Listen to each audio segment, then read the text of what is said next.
Hey, beautiful, Shegun called out. I smiled and continued walking, thinking maybe my silence would show him I was uninterested. But instead, I heard him say something to Tayo, but I couldn't make out his words. Don't do it, Shegun. Leave this girl alone. She's not like the others. My name is Chisom, aka Chisom the lamp holder, and you are welcome to my channel, a place where stories reveal meaning and reality receives form. Beyond the story you will hear, let your imagination travel a time lived by people like you and I. Why do I feel like crap? And then it hit me. I didn't show up to receive an award as one of the leading lawyers in my firm. I could feel my head banging from having drunk myself into a stupor again.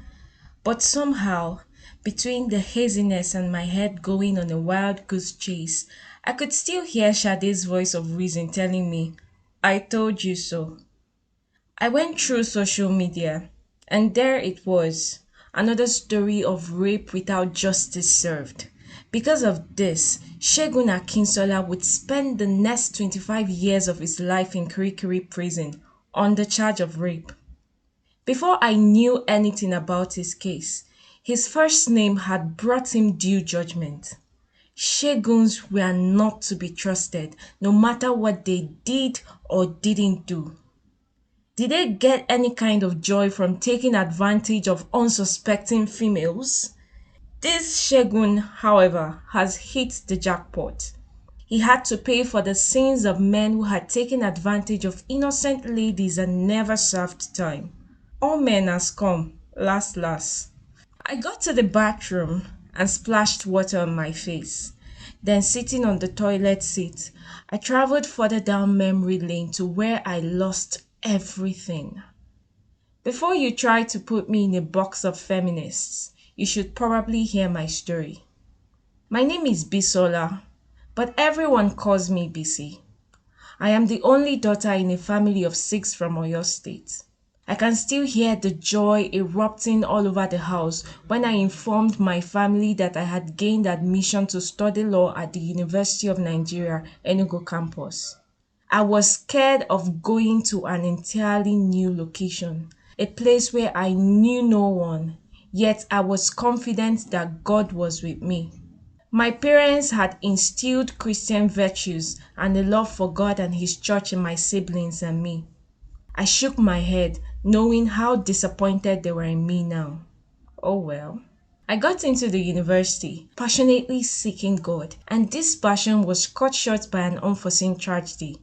In my 4th year as an undergraduate, I was flattered that Shegun had been after my affection since our 2nd academic year. Still, he upheld different values, and I couldn't stand his vulgar statements. I noticed he became more aggressive, but I disregarded it. That fateful day, I was going to night class to study for an upcoming 2nd semester exam when I saw Shegun with his friend Tayo. Hey, beautiful, Shegun called out. I smiled and continued walking, thinking maybe my silence would show him I was uninterested. But instead, I heard him say something to Tayo, but I couldn't make out his words. Don't do it, Shegun. Leave this girl alone. She's not like the others, Tayo said. He responded loud enough for me to hear. I wondered what he wanted to do, but I didn't stay to find out. The road was empty, Tayo and Shegun behind, and thick bushes were flagging on both sides. Then, clutching my bag close to my chest, I increased my pace. I heard footsteps stomping on the ground, but I was too scared to turn. A hand was over my mouth, dragging me into the bush. I wanted to scream, but the hands were firm. Tears flooded my vision as a lump formed in my throat. Shagun raped me. I took him to court, but no one would go against Senator Isan Jacob. The injustice! I wasn't the same after that.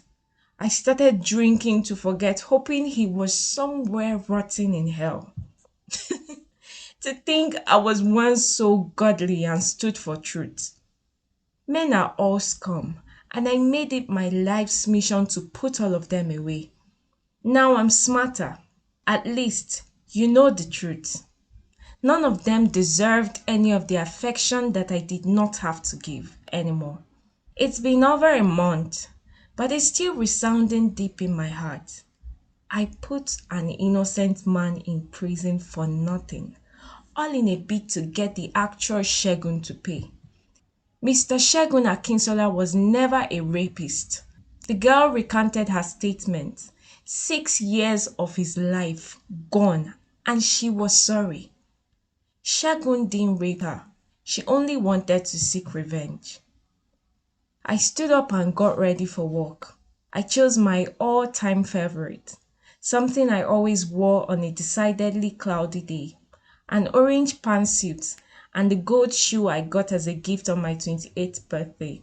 As I drove to work, I turned on the radio and Hillsong United's song blasted out of the speakers. There's no shadows he won't light up, mountains he won't climb up coming after me. There is no wall he won't kick down, lies he won't tear down, coming after me. I had avoided it all week, but obviously God was chasing hard after me. I could feel the tears already rolling down my cheeks. No matter how hard I tried to escape it, God was waiting for me at every corner. No alcohol could drown out his voice, at least not anymore. And I knew what to do. I must acquit Shegun. I didn't deserve what happened to me, but he was innocent. The tears were pouring now, so I found a place to park and cried out my heart to God. He never left. He was waiting for me to come to the end of myself, thinking I could survive this social injustice without a source of good within, God. Through the turmoil of my soul, I could hear his voice, quiet and still, saying, no matter the darkness around you, you are still the light of the world. I remember now. I won't be influenced by what I experienced, saw, or heard, but I will seek truth and justice. Most importantly, I am ready to forget and heal. Oh God, help me. Stories are like airplanes, taking us to places we have or have never been before. I hope you enjoyed the journey. Please don't forget to subscribe and hit that notification bell. I love to see your likes and comments. Keep it coming. Stay blessed.